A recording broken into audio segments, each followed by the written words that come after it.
प्यारे बच्चों, आज हम पाठ 12 दोहे पढ़ेंगे। दोहे पाठ में हम कबीर जी के, रहीम जी के और वृंद जी के दोहे पढ़ेंगे। तो सबसे पहले हम कबीर जी के दोहे पढ़ने से पहले मैं आपको कबीर जी के बारे में कुछ बता देती हूँ। कबीर दास जी जो थे वह भक्ति काल के प्रमुख कवि थे।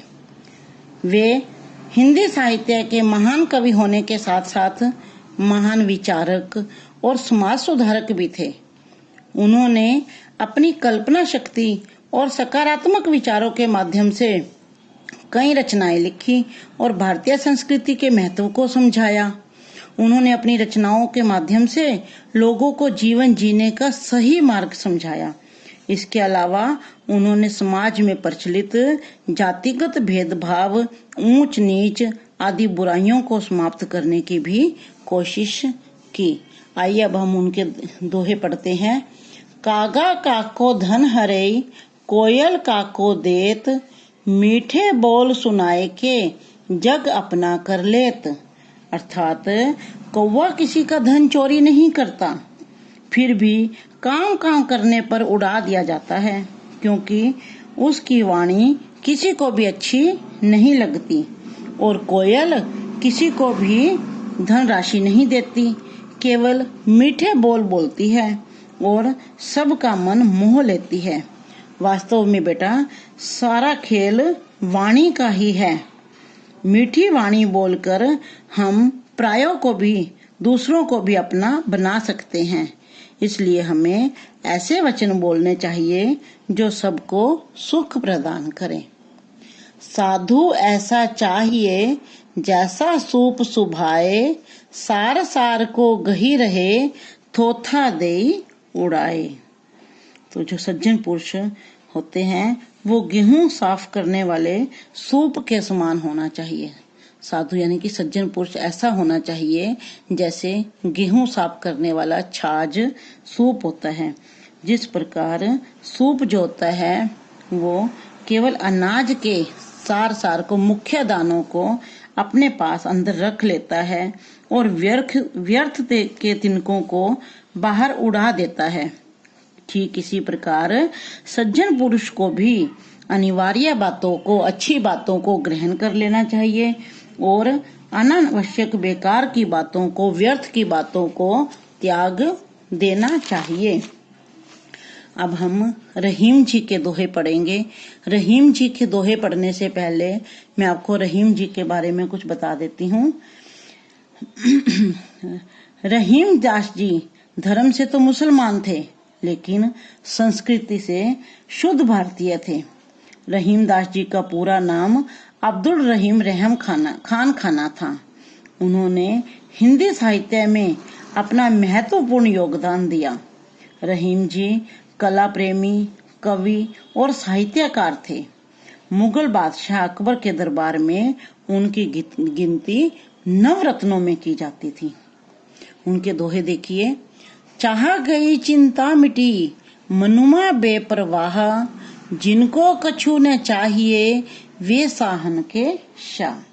जो मनुष्य संतुष्टि का जीवन जीता है उसे कुछ भी नहीं चाहिए। उसे किसी चीज की ना चाह है और ना ही चिंता है। मनुवा बेपरवाह, उसका जो मन है वो बेपरवाह है। जिनको कछु न चाहिए वे साहन के शाह। ऐसा व्यक्ति राजाओं का भी राजा होता है, क्योंकि जो व्यक्ति अपनी मस्ती में मस्त रहता है उसे संसार की, भोग विलास की कोई इच्छा नहीं होती और न ही किसी बात की चिंता होती है। ऐसे मस्त व्यक्ति को कवि ने राजाओं का भी राजा कहा है। जे गरीब पर हित करे ते रहीम बड़ लोग, कहा सुदामा बापुरो कृष्ण मिताई जोग। जो लोग गरीबों का कल्याण करते हैं, उनकी सहायता करते हैं और उनके उद्धार के लिए कार्य करते हैं, वास्तव में वे ही बड़े लोग होते हैं।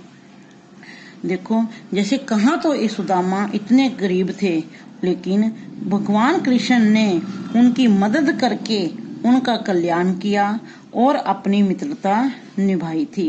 तो प्यारे बच्चों, जिन लोगों को इस संसार में आकर अपना मनुष्य जन्म सार्थक करना है, उन्हें निष्काम भाव से अपने से छोटों और गरीबों की सेवा करनी चाहिए। इससे कर्तव्य पूरा करने की खुशी तो मिलती ही है, साथ साथ समाज में भी सम्मान बढ़ता है। रहीमन ओछे नरन सो, बैर भरी ने प्रीति, काटे चाटे स्वान के, दो भांति विपरीति। रहीमदास जी कहते हैं कि तुच्छ व्यक्तियों से, छोटे व्यक्तियों से न तो दुश्मनी अच्छी है और न ही दोस्ती, क्योंकि जिस प्रकार कुत्ता चाहे हमें काटे या चाटे, दोनों ही अच्छा नहीं होता, उसी प्रकार यदि हम तुच्छ व्यक्तियों से दोस्ती करते हैं तो वो हमारे निकट बने रहेंगे, ना स्वयं उन्नति करेंगे और ना ही हमें करने देंगे।